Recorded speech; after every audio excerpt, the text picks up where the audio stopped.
Welcome back, folks, to another episodic adventure of Talkamania. I'm your co-host, Desmino, who is my co-host and also the latest member of the AOPP, J-Bomb. Say howdy, J-Bomb.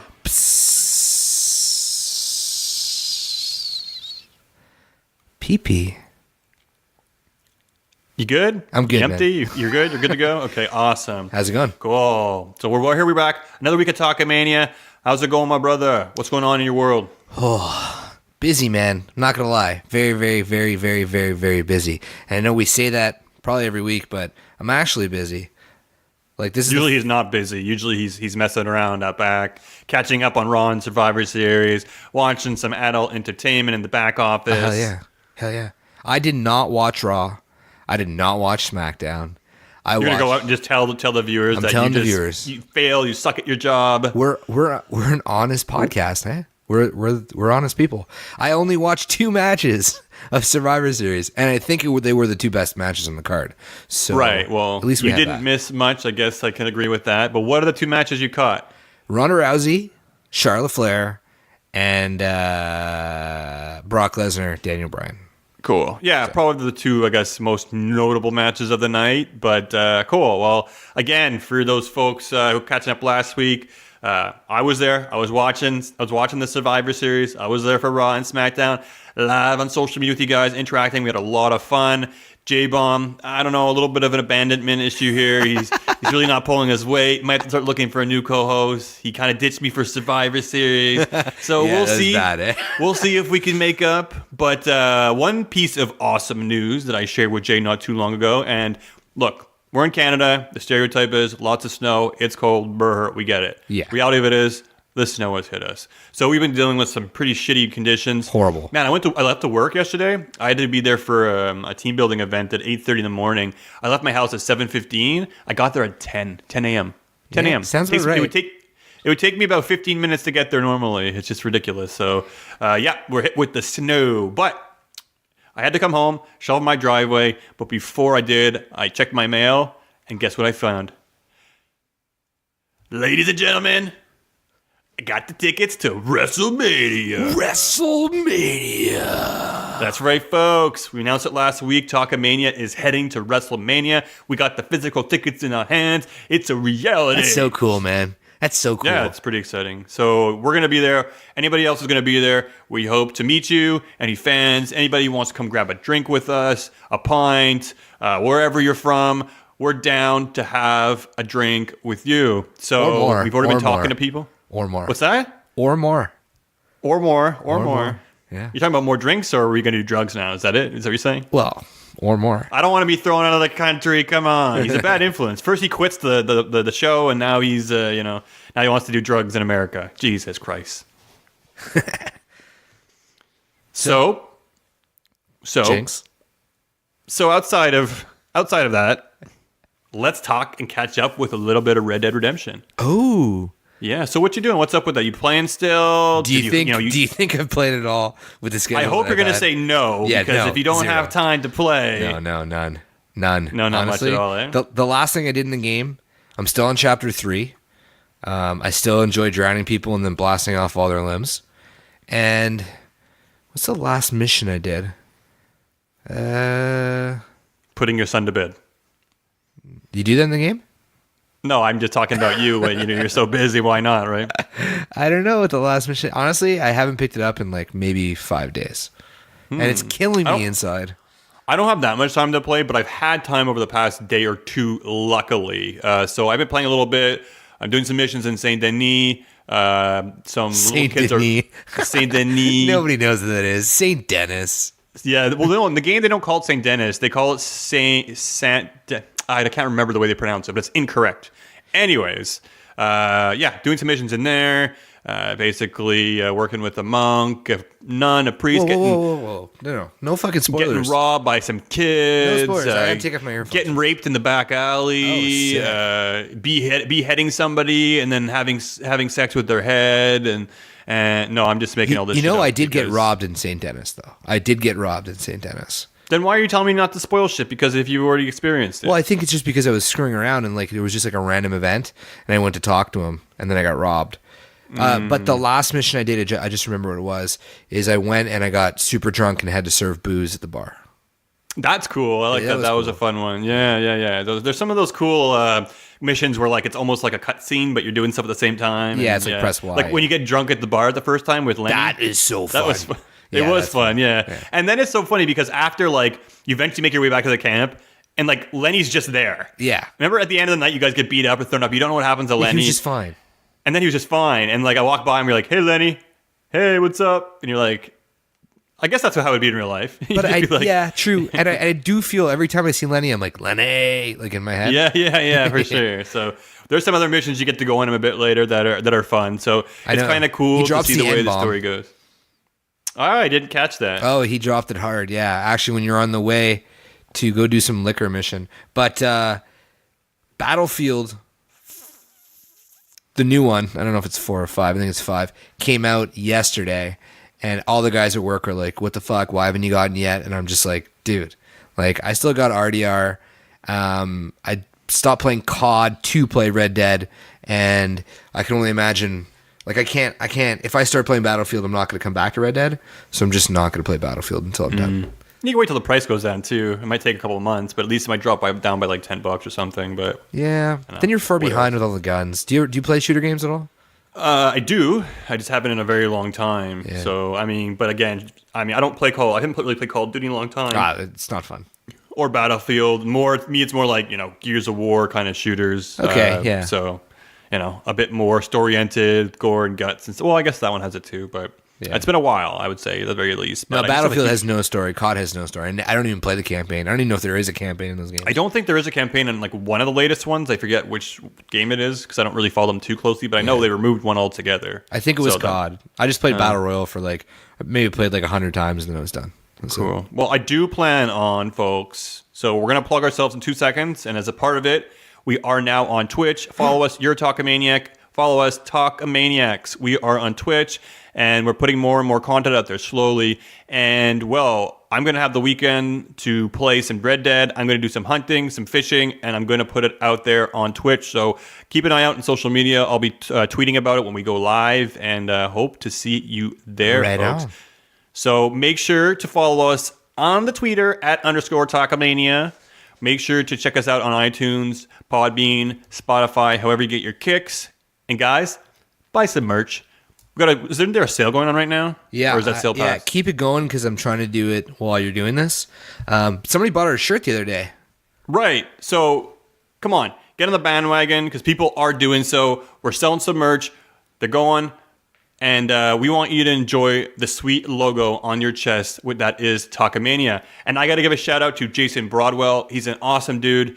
Make sure to follow him not at underscore. I'm going to do the Talkamania plug right here. At Jason Broadwell. Really cool guy. Always has some great opinions and he banters back and forth. And I like what the guy has to say. So really appreciate you buying our shirt. He didn't want us to plug anything specific, so we're just going to plug the heck out of him for the next few weeks. Sorry, Jason. So guys, check him out and, be like Jason and buy a Talkamania shirt. Fuck yeah. And speaking of the sale, here it is. It's the Black Friday sale. It is live now, November 20th till November 26th. In-store, online. First 150 online orders get a free exclusive PWT logo t-shirt. You might have missed that. No coupons needed. 40% off PWT logo merch. And 20% off everything else. 30% off New Japan Pro Wrestling. So literally, man, buy some shit and then right at the end, throw in a Talkamania shirt. We'll suck you. You wouldn't know about the sale if it wasn't for us. So come on, yo, That's right. That's right. Hey, so before we kick off, I've been talking about how my girlfriend's going to be going away for the next 2.5 weeks. Oh, yeah. So I'm driving her tomorrow bright and early to the airport. She's flying back home to Japan. No, she's not being deported. She is just going home to visit her family. So I'm going to have 2.5 weeks to myself. Jerk off, and I'm going to be playing some video games. So I will be on Twitch more prominently, and I'll be having some fun, guys. So let's get to it. All right. So You talked about Survivor Series. Yep. You talked about Raw and SmackDown and how you failed on all levels and didn't watch the shows. I did watch NXT TakeOver. That's what I was getting All to. right. Somewhere where I know you did not fail was NXT TakeOver. Albeit you did watch it late, but you did watch it. Yes, I did. I was late. Was I late? Yeah, you said you were watching the replay after I told you. I was like, oh yeah, this match is great. And you're like, oh, I'm watching now. Remember we were texting because we're best friends and we text all the time, especially when we're on the pooper? I was super fucking drunk on Saturday, but I did watch it. It was, as always, just somehow, I don't know how they do it. Every NXT takeover is like, hold my beer. Yeah. You know, like, I'm not saying it was the best NXT takeover, but it was great from top to bottom. At least, I mean, I would have maybe changed a little bit in the 2 out of 3 falls for the women's NXT title. It was a bit fast. It was a warm-up match. It was kind of a warm-up match. Obviously, Kyrie didn't get the job done. Shayna, needed some help from her friends, but she got the job done and beat Kyrie Sane. So we saw Io Shirai come out and do an amazing moonsault, dude, in skinny jeans. Yeah. If you could see the meme, if I could make a meme to what I thought when that happened, it's the one where Kyle's dad is covered in jizz. Oh yeah, or Stan's dad. Stan's dad. Are you attracted to Io Shirai? I'm attracted to those moonsaults and those skinny jeans, motherfucker. Nice. Yeah. No. I mean, I think she's cute. I like that type of woman. Obviously, I'm married to one. But what kind of woman, Mike? Yeah. Well, but yeah, very nice moonsault, and it's going to be cool to see them tagging together. I hope that's going to be the case. Dakota Kai has also kind of been helping them out a little bit, so I could see a 3-on-3 match Dakota in the near future. Is she Japanese? Nope. She just has a Japanese name, right? No, not necessarily. Well, Kai. No. Dakota Kai. Anyways, let's move away from being racist. And the rest of the card was phenomenal. Yeah. Gargano versus Black is one of my favorite matches that I've seen all year, I would say. I thought just the match, the way it progressed and the way it ended too, with those two black mass kicks that he had. Yeah. He kind of lifted him up with his foot at the end, and then it was so nice. So I'm watching these two guys, and these guys, not only do they look great, they're great in the ring, they're storytelling. And in my mind, I'm like, these two guys are ready for the main roster. So when I think of WrestleMania and the night after on Raw, these are two names that come to mind in terms of, call-ups or debuts on the main roster. And I very well could see this being the case. But then a part of me thinks, is this the smart thing to do? I don't think the smart thing is anybody to go to main roster at this point. Well, that's it. It's like just everybody stay in NXT, and everybody that I like for main roster, go back to NXT because you were better there. Never No Way Jose. I was thinking the other day, and I'm not going to put him on a pedestal and say he was a phenomenal wrestler, but like, where the hell has he been for like the longest time? Like, I'm okay with not that. Even in backstage promos, not even in like shop zone promos or anything. We got the B team for that. So yeah, I'm just worried about how it'll translate on the main roster. And Triple H did an interview recently on about NXT and saying how it's its own brand almost now, and it can be looked at as a third brand, which I kind of already looked at it as. But I think anybody who likes it has looked at it as a third brand for a long time. Yeah, fair enough. And he was mentioning as well that there's a possibility that they might start sending talent from the main roster down to NXT as well too. Yes, so they kind of make it like a 3-way rotation. And I like that idea. That way you can send Cesaro down there and have like a really epic match where he can actually do what he wants to do in the ring. He's had some amazing matches in NXT. So that's going to be something to look out for. Who knows what's going to happen after WrestleMania? Maybe they're going to treat it as a third brand. Maybe during the roster, the superstar shakeup, NXT will be factored in, and people might be moving down. So who knows? But lots of cool things happening. We saw the Velveteen Dream versus Ciampa. This was another great match. Dream came out kind of dressed or kind of mocking or homage, however you want to look at it, for Hollywood Hulk Hogan. Hogan's kind of been a bit outspoken. Now he's done that. Well, he's been outspoken in the past, Hogan, like a long time ago. I think it was Tough Enough when he tried and saying that he wasn't going to make it. So I don't know if it's kind of like in your face or at this point, because Hogan is on social media saying, yeah, you're the man, Velveteen. And I don't know if he's kind of giving respect back or kind of, rubbing his face like, dude, you didn't believe in me, go to hell. Probably. Which I think it's probably that one. Probably. People know the way Hogan is, right? It's going to make people talk with all the controversy. Of course. So the match itself was great. Yes, very good. I think people were complaining a little bit more about like I guess the false finishes. No, I liked it. You know, I liked all of it. So I think the biggest one was, I think, what was it, on the outside where Velveteen, he did his fireman's kind of carry drop thing he does, and then threw him in the ring and then did the elbow drop right away. And then he kicked out. I think people were upset about that because it's like, well, then when somebody actually gets beaten by that move, how is it believable, right? Well, so God, that. I don't get that. I've never got that. Like, I watch UFC, right? People get roundhouse kicked in the head and they don't get knocked out. And then they get roundhouse kicked in the head and then they do get knocked out. I don't think that the next one that doesn't knock them out means that how did anybody get knocked out by the one before it? So I get it, but if you're doing it like on the outside of the ring onto cement, right? It should be a little bit more devastating. It's Ciampa. Yeah, no, I won't doubt that. I thought it was great. I liked it, and at the same time, we had a conversation, I think, after the fact about finishing moves and how, I mean, it's cool to have a finishing move, but it shouldn't always be the finishing move that puts the person away. There should be like a bunch of signature moves, maybe. Yeah, and then like maybe one of them will put them away during the match, and then you don't know which one it's going to be. It's kind of like when you watch a match and like Kane will do a sidewalk slam, and then he'll always pin the guy. Yeah. Has he ever won with the sidewalk slam? Ever? No, I don't think anybody has. Other than maybe back in the day when it was black and white TV. They used to win with like body slams and shit. But yeah, so I want them to stop doing. I would like, on my wish list for Christmas, would be for them to stop pinning after every other move, because it's just really not believable. But yeah, I agree. I get that it's part of the recipe. It would be cool if superstars had, like, let's say 3 finishers, and then one finisher that they bring out when all those 3 finishers don't work. You know what I mean? Like Dream. Like a gun? like in Dream's situation, he couldn't put him down. So then he brings out that one move that, like 20 takeovers before he had to use to get the job done. And then when that gets kicked out of one day, it'll just be like such a shocker. Like, everybody should have that one move that no one's kicked out of. And they only use it when they have to. That was like the Stone Cold Stunner. No one ever kicked out of that until everybody kicked out of it. Yeah, I was just about to say. Yeah. I was like, I've seen motherfuckers kick out of that shit like crazy. Now it's a stupid signature move, man. Like Kevin Owens does it now occasionally. Kevin Owens can do whatever he wants. Yeah. Oh, Stone Cold doesn't approve, though. He thinks Kevin Owens doesn't put the proper stank on it. So fuck you, Stone Cold. Let's Kevin Owens, man. Yeah, I miss Kevin Owens. The back crank. I'm going to give him a cheers. Cheers to Stone Cold and a cheers to KO.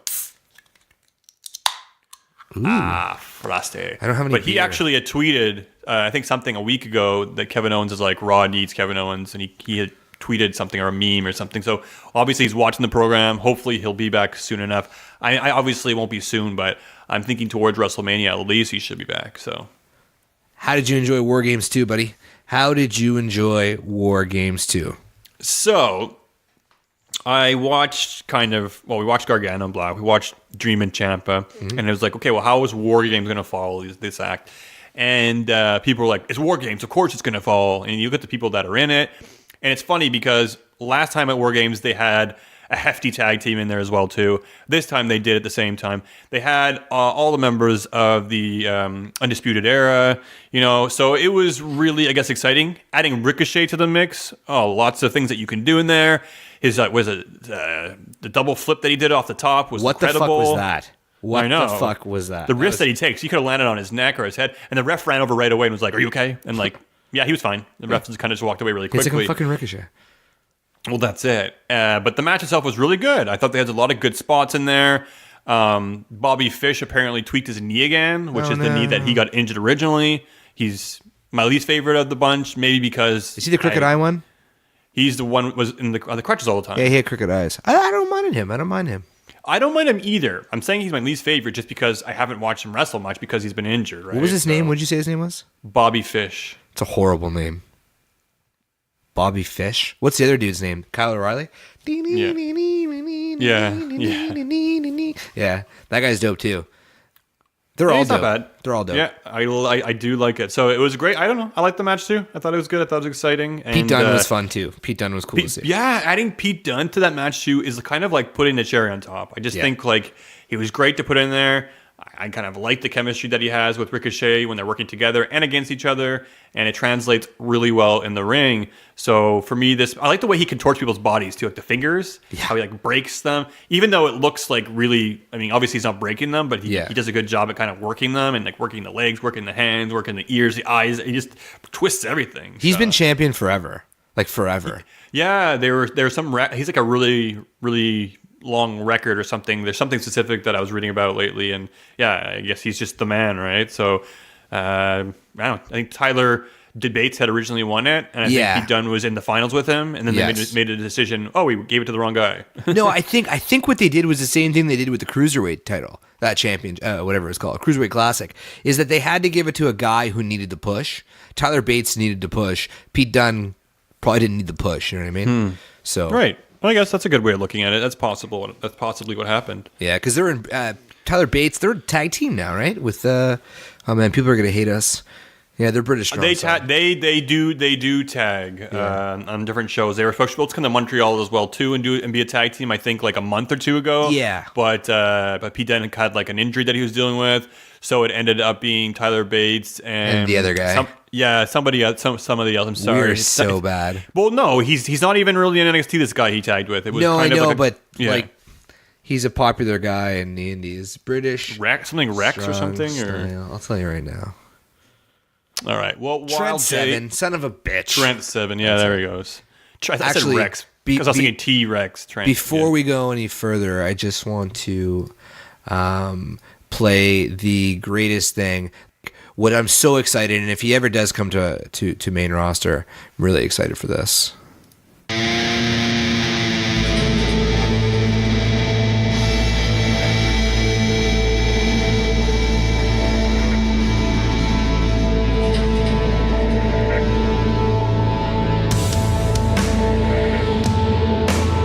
Aleister Black has like the best theme in the entire WWE universe. Well, he's definitely coming to the main roster, and I wouldn't be surprised if this coming year. I freaking love this.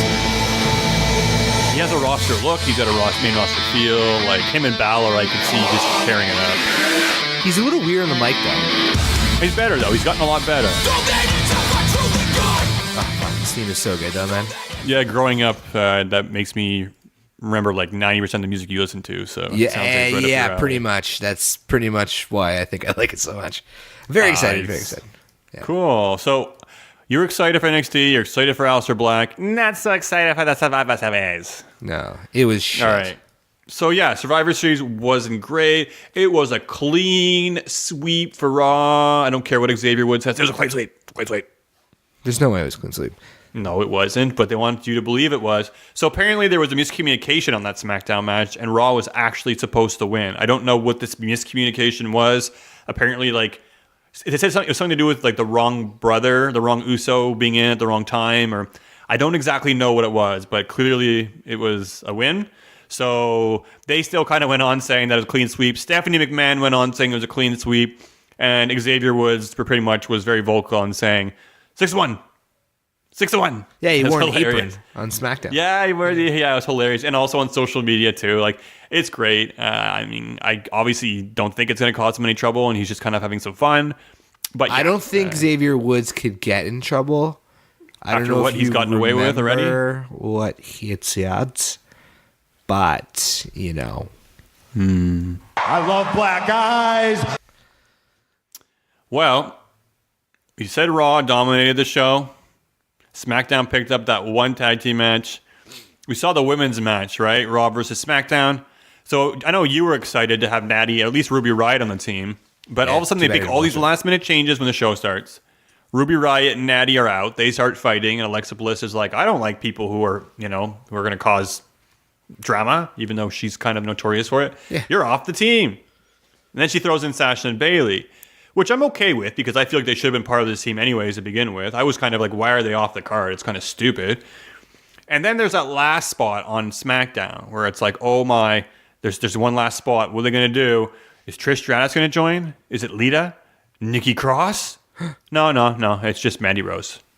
So for me, that was a letdown. They should have just announced it on SmackDown or on social media the next day or something. They really shouldn't have kind of dicked us along. I guess they knew how bad the show was going to be and they wanted people to tune in. I don't know.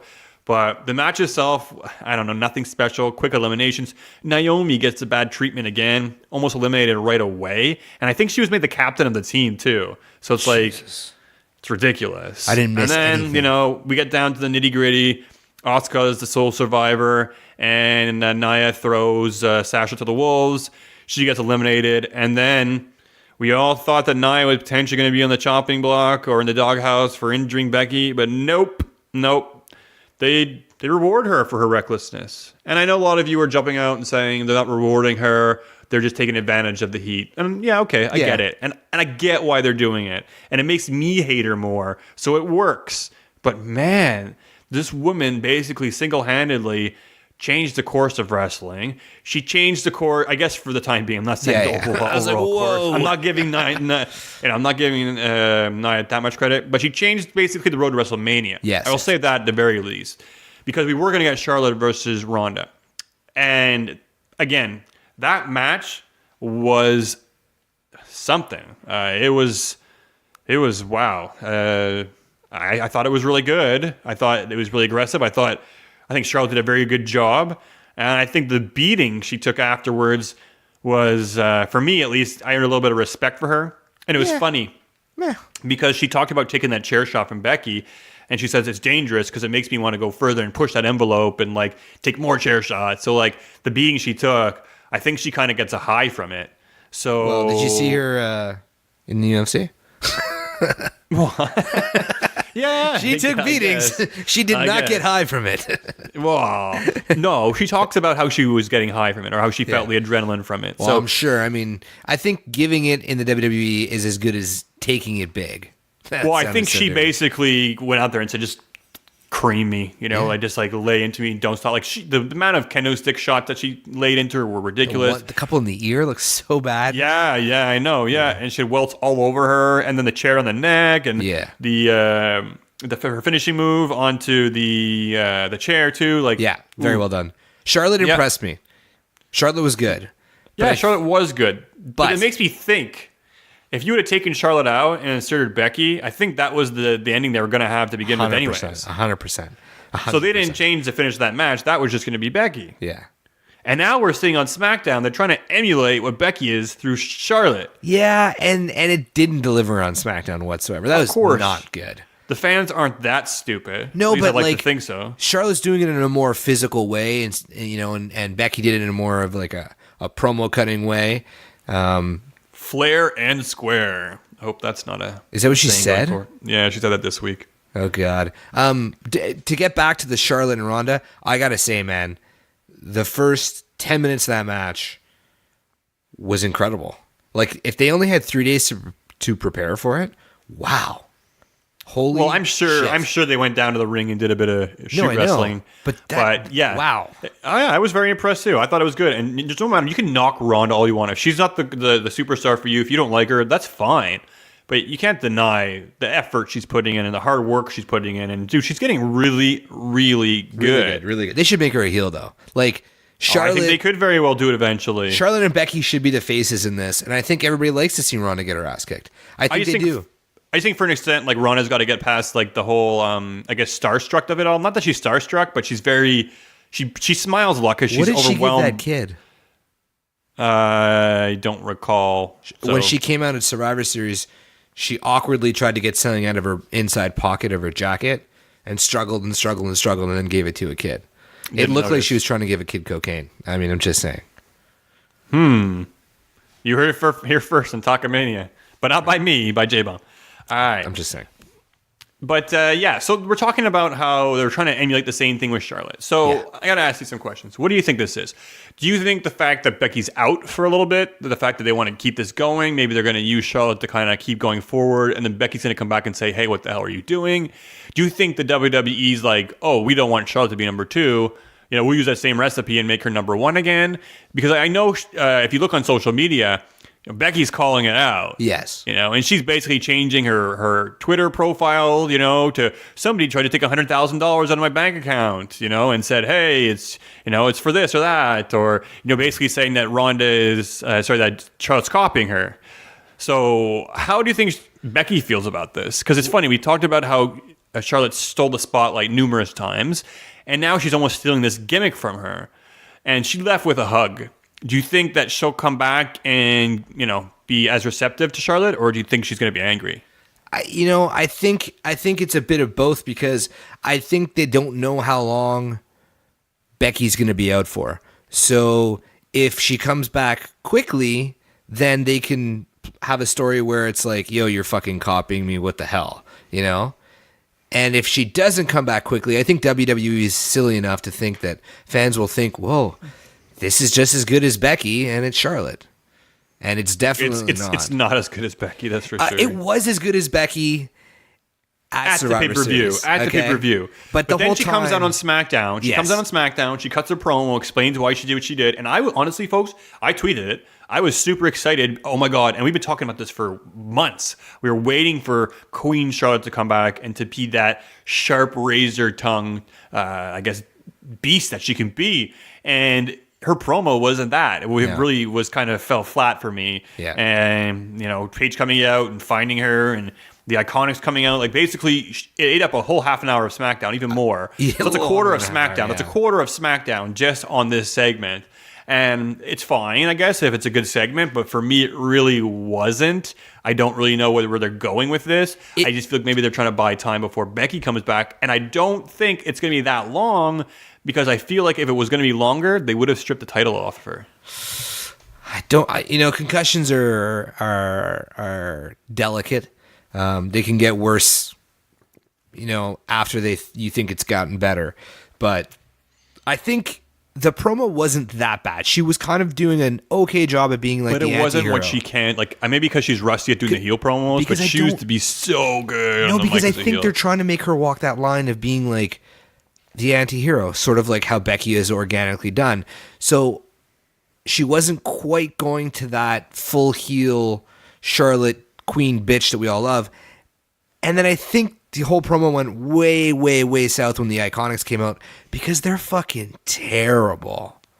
Like, I bet you they would be good if they didn't have a filter on them. But yeah, maybe. It was good until the Iconics came out. The Iconics in ring talent is non-existent. It's gotten better. And it's very hard for me to give credit. I will give credit. But it's very hard to win me over. I agree with you. I don't think they're excellent in the ring. It wasn't the right time They're making improvements. They shouldn't have been fucking with Charlotte. It should have been... No, I felt like it was a rotation. It was like, they haven't been on TV in a while. Mandy Rose and the other one would have been better. Yeah, maybe. Yeah, but then again, they're working on a separate storyline for these two anyways. But they could have played in better because... This week we got Mandy Rose and Sonya Deville. Now these people have been, we even saw at Survivor Series 2, Mandy jumped in and stole the pin. So there's that kind of tension that's been building up between them. We obviously know it's going to lead to a feud between the two of them. But instead of doing that, which I agree with you now, look in hindsight, I think they could have put them in there and built at the same time that tension between them. They could have both lost, and there could have been some kind of miscommunication between them or something. But instead, they're like, well, let's kill two birds with one stone, and let's have Asuka and Naomi go out there and just go out there to be out there, and we'll push that storyline otherwise. And then we'll rotate the Iconics in during the Charlotte matches and make her look strong by defeating both of them. Kind of, I don't think it makes Charlotte look strong. It's obvious they were going to beat her. Literally anybody but the Iconics could have came out and it would have been better. Maybe Carmella, that could have been bad. Asuka would have been cool to come out and be like, yeah, well, you fucked her up, but, and then started a program with Charlotte. I want to see Asuka and Charlotte again. I do. Well, yeah, because now Charlotte, it's not clear who Charlotte's having a program with at all. So, I don't know, because it kind of seems like Ronda's coming after Charlotte, or I'll get you some way or the other, and it's like, well, how are they going to do that? The only time they could do that is at a pay-per-view. So maybe they're hoping Becky will be okay for TLC, which is a stretch. And if they do have a match against each other, maybe she'll come back and say, you took my gimmick, and she's like, well, you took my title. Maybe. Ooh. And then they're going to have a match, and then Ronda will come out, distract Charlotte, and Becky will win.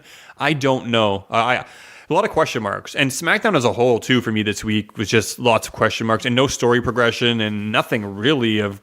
And Raw, there's been nothing this week. There's been nothing for weeks. So I didn't miss anything?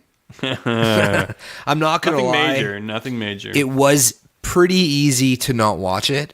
The only thing that made me feel a bit guilty of it was this podcast and all the Talkamaniacs and my fellow Talkamania brother Dez, but it's really a hard time to watch this. And NXT TakeOver was good. What I caught from Survivor Series, the last 2 matches were good. The cruiserweight match was refreshing. I mean, Yeah. you know, those guys usually put on a good match, and they did, but it got lost in a lot of the garbage. I think Survivor Series, I think it's safe to say, is probably like the worst pay-per-view of the year. And It's become the worst pay-per-view of the year. no, yeah, but specifically this year, it's definitely the worst pay-per-view of the year. Worse than the one in Saudi Arabia. Actually, the one in Saudi Arabia wasn't that bad. It was so bad it was good. You know, it's Shane's the best in the world. yeah, but it's kind of worked. And on then he's in SmackDown the this week. Raw Survivor Series match when, like, it could have been AJ. AJ lost the title. They could have put him in that match. I guess they're giving him time off. Yeah, for letting sure, him. AJ's taking I get time it. off, It's yeah. cool. But Did you it watch would make AJ more 365? sense. I have not yet. I hear it's good. It was very good. It was Yeah? very, very, yeah, it was really good. That came on right after Survivor Series, and everybody was talking. I saw people tweeting out, oh, fucking AJ wasn't on the card. I'm like, this motherfucker got 365 right after a major pay-per-view. And I think the only other wrestler that's had that is Kevin Owens, so that's pretty cool. So yeah, I'm gonna definitely check that out. I heard good things about it. I saw some bits, some clips on commercials. It looks good. I'm gonna check it out, guys. But yeah, we had a big pay-per-view. There wasn't great matches. One match that I was hoping that was gonna deliver, and it didn't. Nakamura versus Rollins. Now, not that I'm gonna say it was garbage, but it wasn't anything special. I heard I heard and saw bits and pieces that the match itself was good. It's just that it didn't have any emotion to it because of the lack of build. I think that's it. We talked about last week how, like, Rollins was like, you know, like, I'm not thinking about Nakamura, and, you know, but I'll deal with that when it comes time to it. And, you know, these two superstars we wanted to see together, and we all knew Rollins was going to win, and it wasn't really, I guess, I don't know, it was kind of predictable to finish to a degree.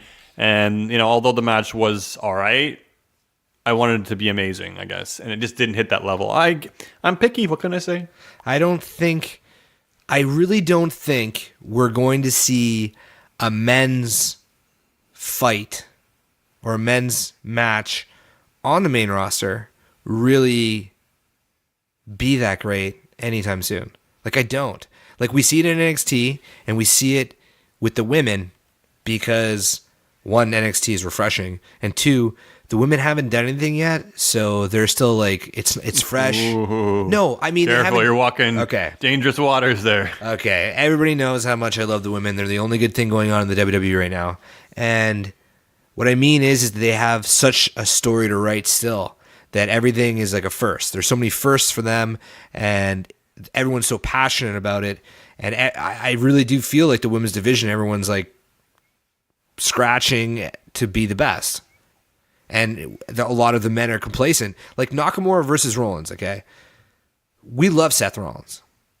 That match was nothing special. That's what it was. It was just nothing special. Nakamura versus AJ, WrestleMania. Other than the heel turn, nothing special.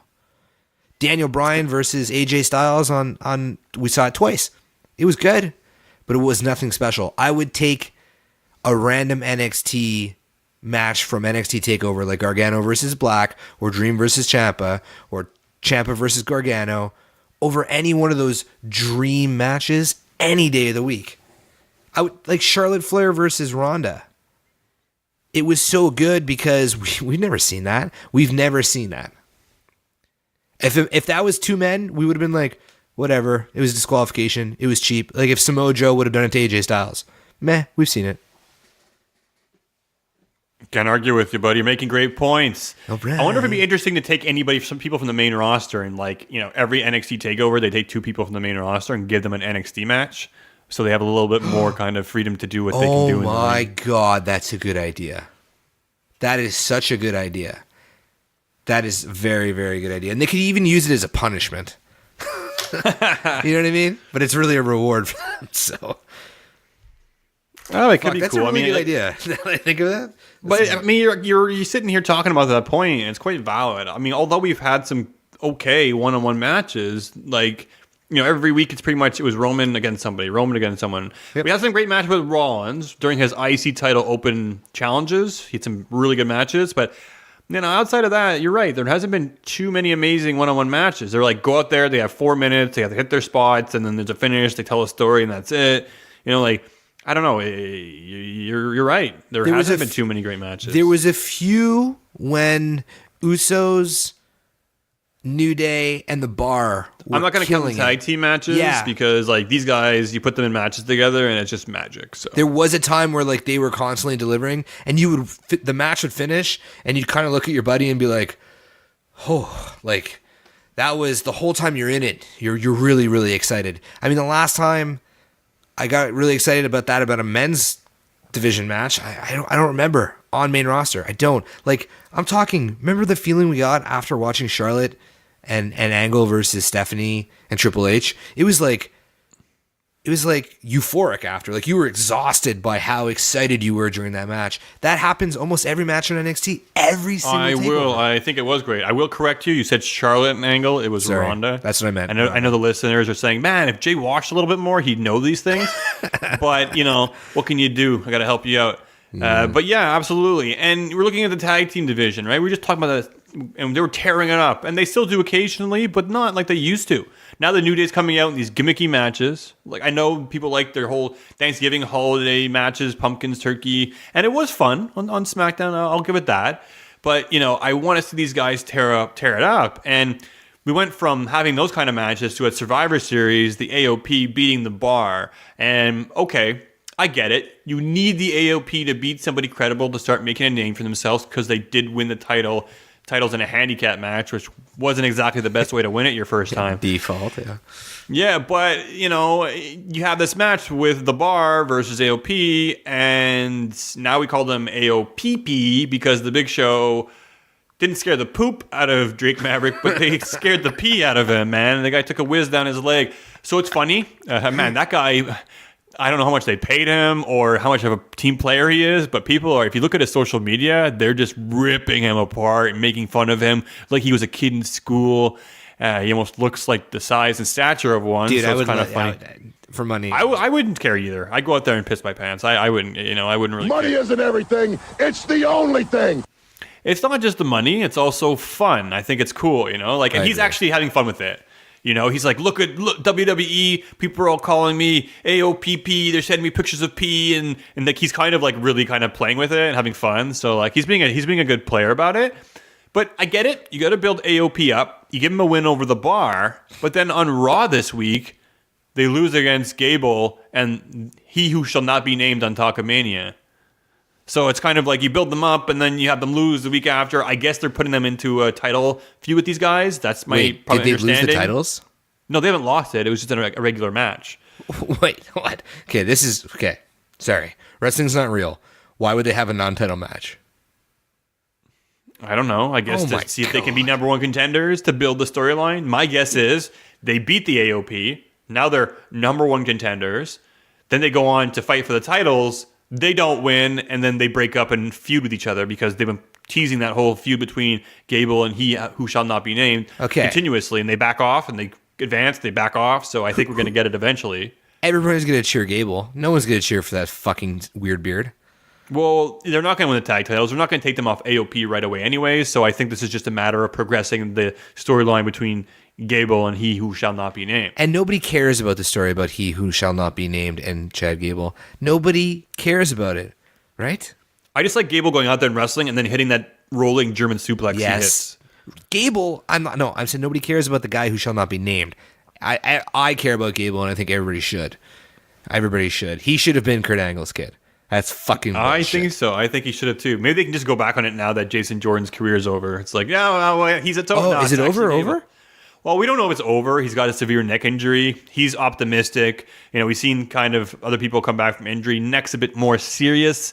Yeah. But, he feels optimistic. And if not, he'll be a producer backstage most likely. But I don't know. We'll see. Producer? He was supposed to be back. They just give the shit to anybody?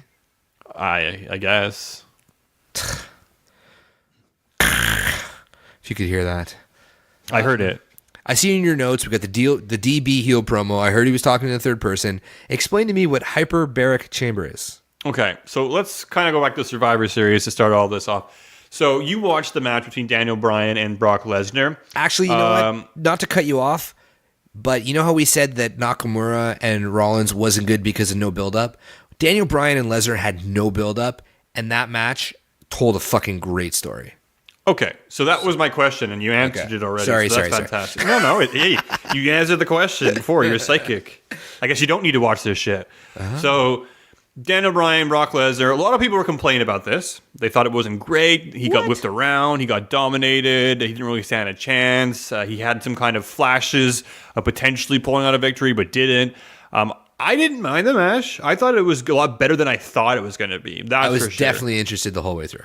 I don't know. In the beginning, Daniel Bryan kind of came out. He was a bit weird. He was taunting him. Yeah, I like how he crawled down the aisle. Yeah.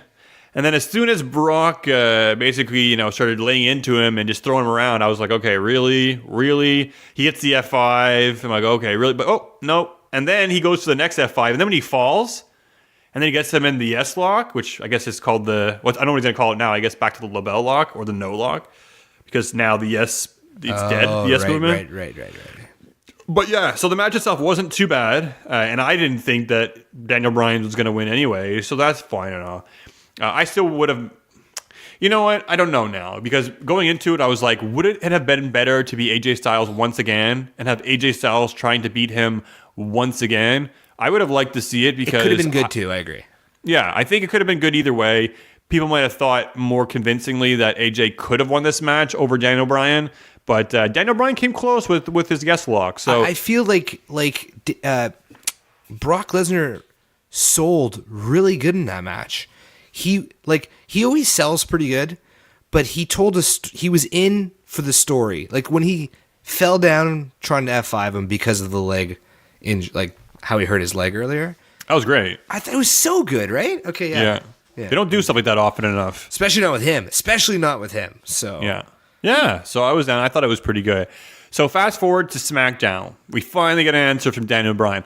And the thing about this, it's hard to believe because we saw him come out. We've been riding with Daniel Bryan for years, right? We know about his injury. We know about his retirement. We've been seeing him on Total Bellas.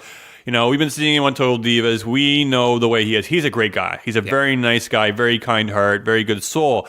And for him to come out and kind of, throw the fans under the bus or kind of, I guess, shun them and say the things he does, walk down all creepily, looking evil and menacing, it's really hard to buy. It is. It's very hard to buy. So I'm sure eventually we might be able to get to that point.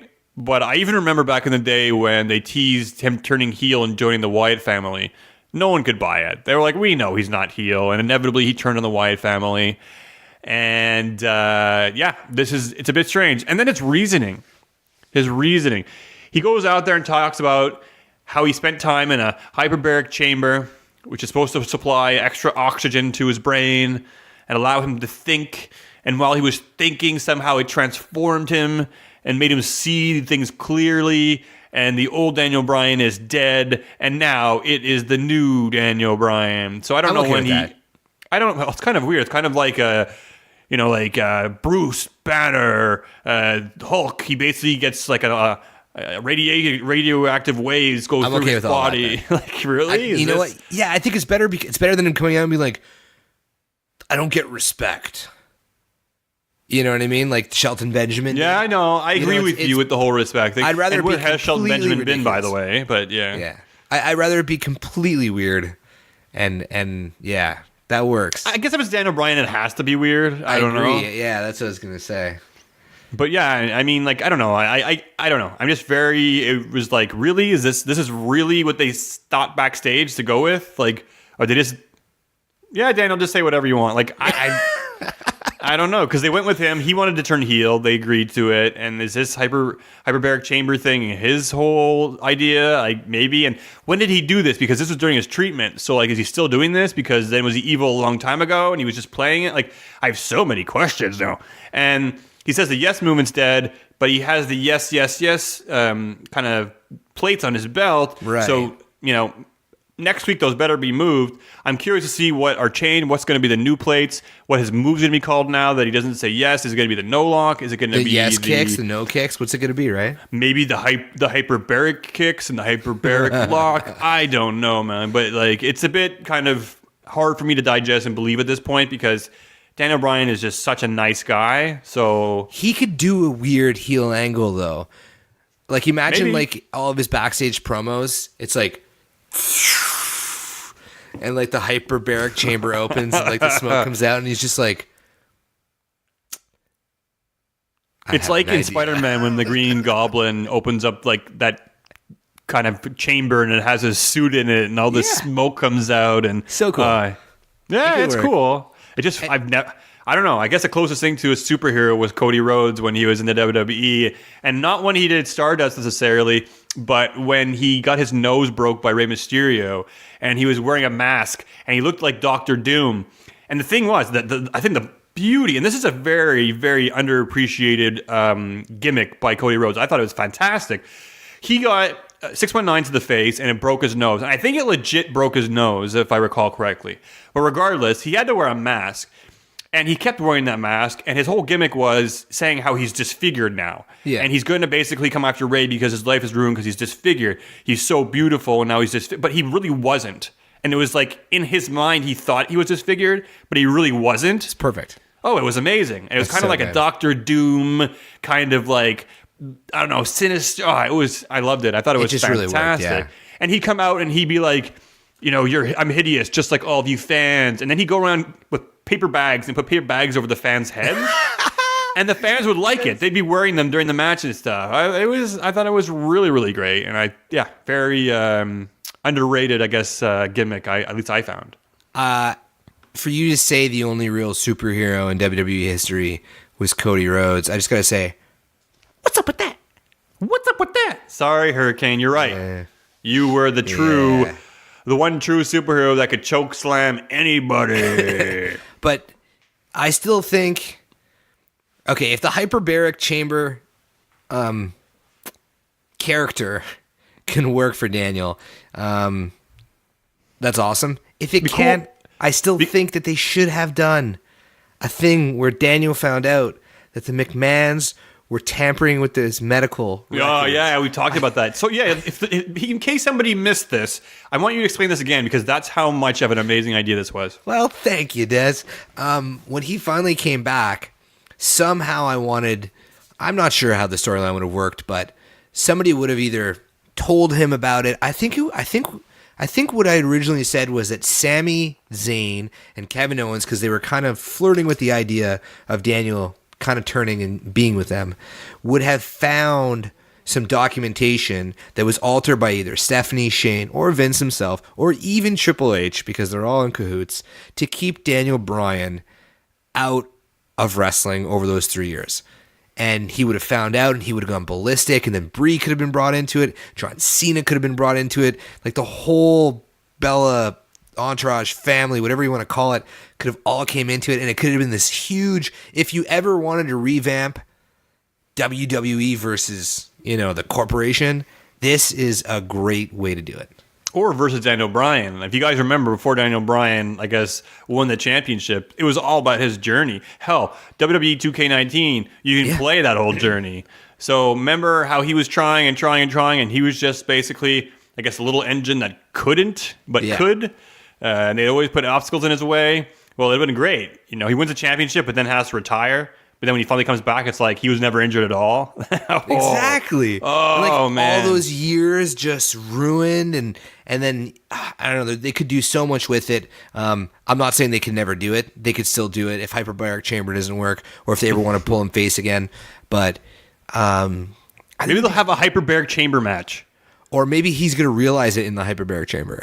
Maybe. That'd be pretty cool. He has visions. Imagine he has visions. They could, I want WWE to get weird like that. Like, they need to at least give me one storyline out of all of them that's really, like, what the fuck is going on here?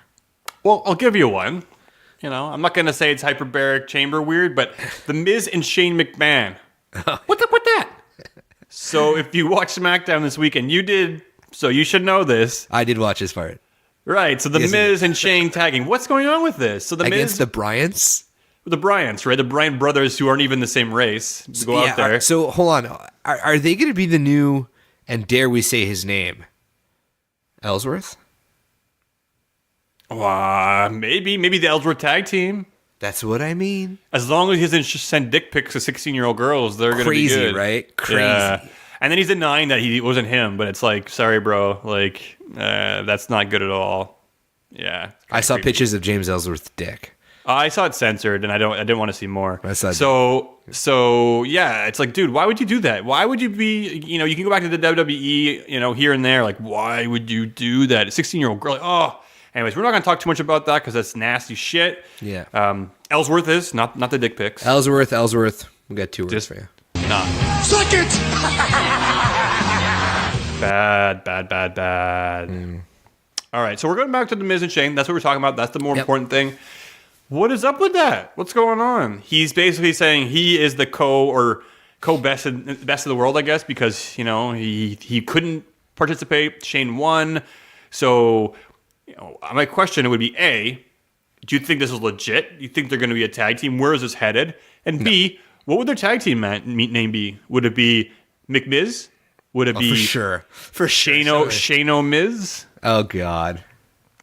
McMiz sounds too much like a burger at McDonald's, so I think they'd be like Shane O'Miz or Ms. Man. Ms. Man. That could be it. Shane O'Miz might work.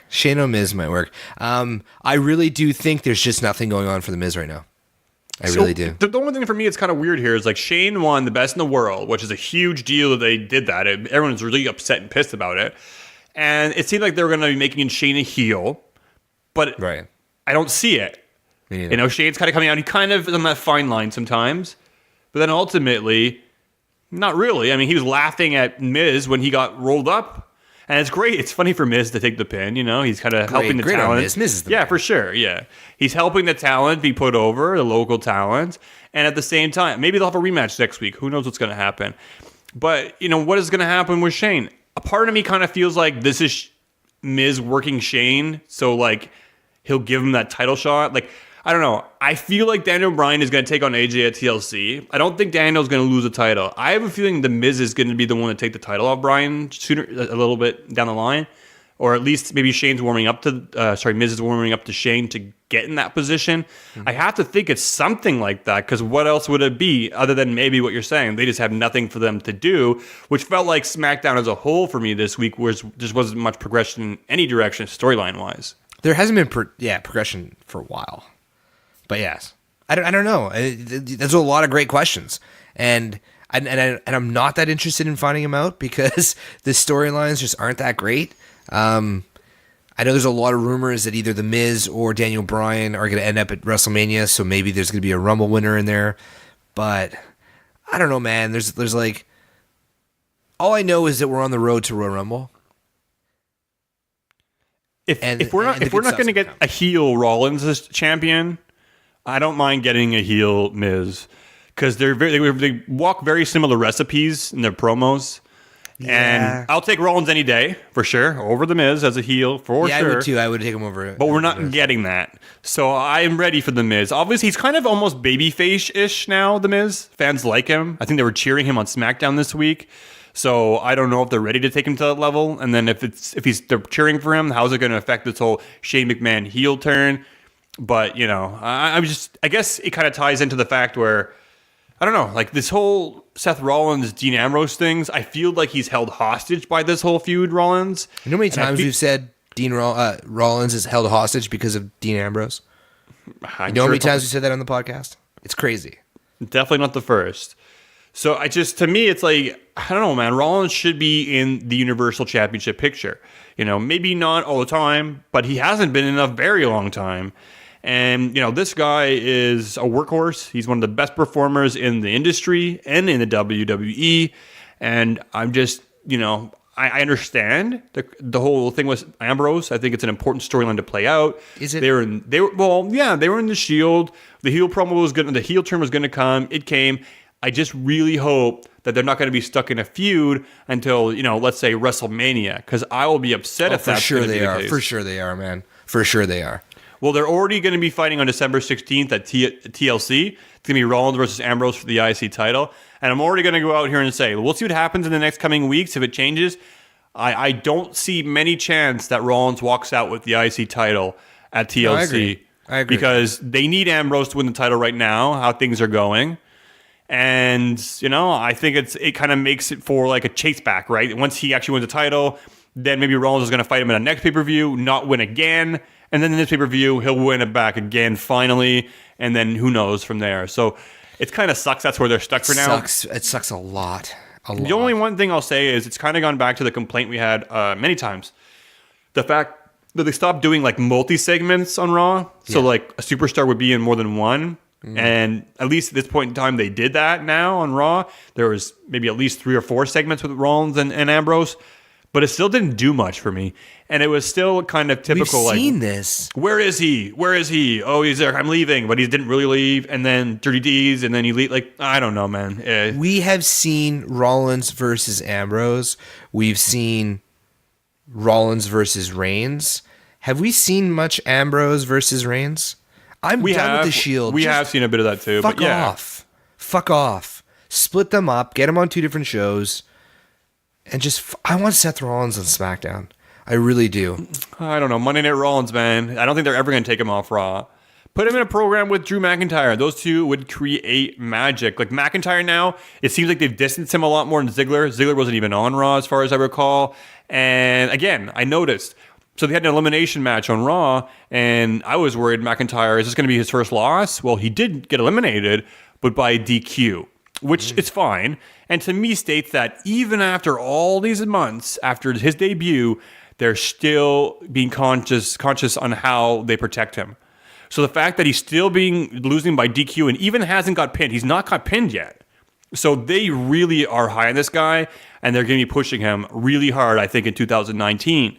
So I don't know what's going to happen, if he's going to be a big player at WrestleMania. I was listening to Edge and Christian's podcast. It's a really good podcast, guys. Check it out if you haven't. They actually interviewed Shawn Michaels this past week. He talks about Saudi Arabia, how he feels after the match, if he's going to wrestle again, which he plans not to. And he talks about Triple H's injury, all kinds of stuff. Check it out. I don't want to spoil it. But they also talked about, Edge talked about who he thinks should main event WrestleMania 35, and it's Drew McIntyre. Oh, now, really, eh? I'm sure a lot of you out there are like, no, and maybe not. I kind of maybe agree that it shouldn't be him, maybe. We'll see how he progresses. But there's no denying how hard this guy works, his development, his aggression, his strength. He's awesome. I like Drew McIntyre. I've made no secret of that in this podcast. But we'll see what his role plays into. He's definitely playing a bigger role.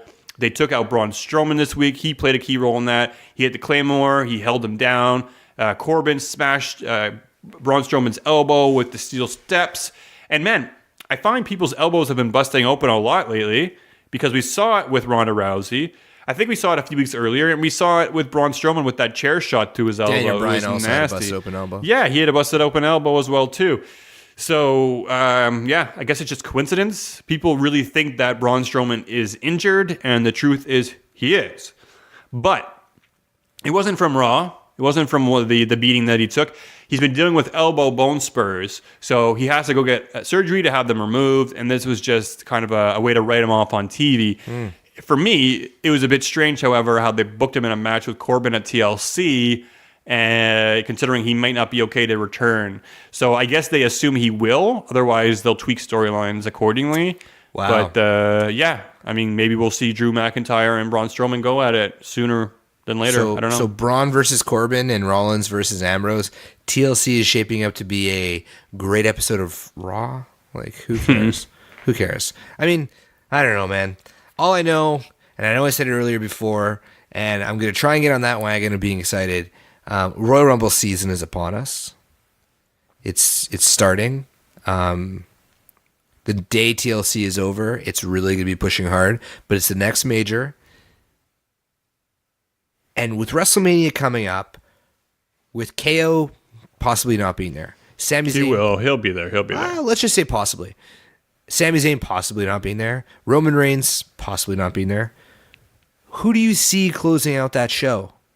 Realistically, because we've talked about it, and I've said never. Justin Rivera said never, but I'm starting to think more and more and more with the way that the women's division is going forward that we will see some sort of. I think if there's, I don't know, but because it's WrestleMania 35, I feel like it's a special one. Do you think 35 is special? I do, absolutely. They're going to stack this card as best they can with what they have. So what they have right now, potentially no Triple H either. Okay, so no Triple H. Great point. Undertaker's dead. So no Batista. Shawn Michaels probably not back. No Batista. And you know what? Undertaker you'll get. Shawn Michaels you probably won't get from hearing the interview with Edge. Okay, but I mean, there's no way Undertaker's main eventing. No.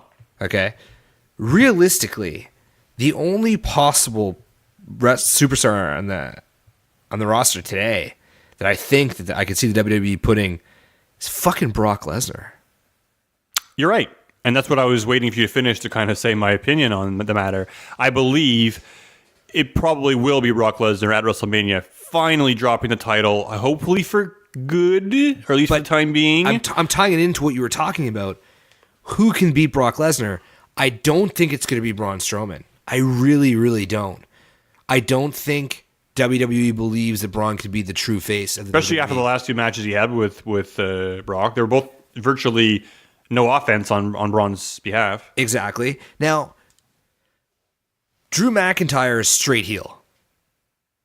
I don't think that they are going to have a WrestleMania finish where a heel would win. They can easily tweak him into a face. He's a badass. People respect him and people like him. So I do think there is a possibility now that I've like talked myself into it that if it's Brock Lesnar, the only real challenger in my books is Drew McIntyre. I agree. At this point right now. I think if not Drew McIntyre, I think there's time enough to end the feud with Rollins, have Rollins win the Royal Rumble, or at least potentially go on and beat Brock Lesnar at WrestleMania for his brother you're Roman. Right. That could work. You're totally right. That could work. And I know Rollins is smaller than most, even though he's not. Well, yeah, he's smaller than most. He's faster, and people believe in him. And he has that Shawn Michaels heart. You know, he can get that shit done. So I'd be totally down for Rollins doing that. Having that title spinning around his head at WrestleMania, I'd be down. Sign me up. Dude. What? Oh my God. Oh my God. Imagine though, and this is way off. I'm getting weird here. But imagine if they're main eventing. He's Brock Lesnar's beating the shit out of him. And Rollins starts getting the better of him. And we go and we see the curb stomp. And then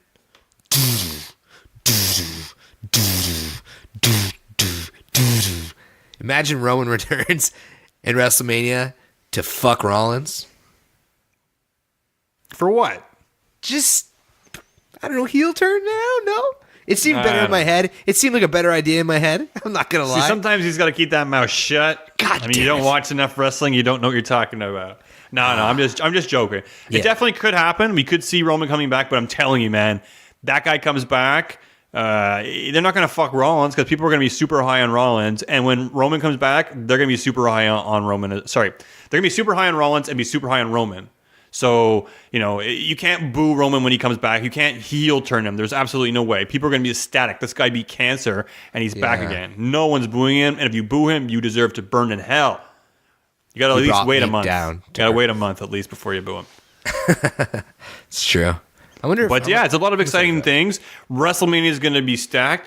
Talkamania is going to be there, and we'll see. We'll be developing things as things go along. We're going to find out when we kind of come close to the Royal Rumble how things are going to shape up. So it hasn't been too exciting. We're trying to keep things exciting here on Talkamania. One thing that I want to mention from Survivor Series, however, so we all saw Enzo Amore try to bomb the show, right? He tried to make a name for himself. He tried to go into business. The funny thing is he hit himself very poorly in the second row, right? With his head down with a wig on. And it started going all over social media. I don't think he planned to unveil himself during that tag team match. I just think he knew his cover was blown. So he decided to act quickly. Now, a lot of people are saying, oh, well, I thought he was done with the WWE. I thought, he didn't need them anymore. I don't think it's a matter of him trying to go in, and try to make a name and try to kind of get back with the WWE. Now, Enzo is releasing an album or has released an album now or whatever. I think this is basically just to help boost his album sales, to make himself known, remembered, relevant again.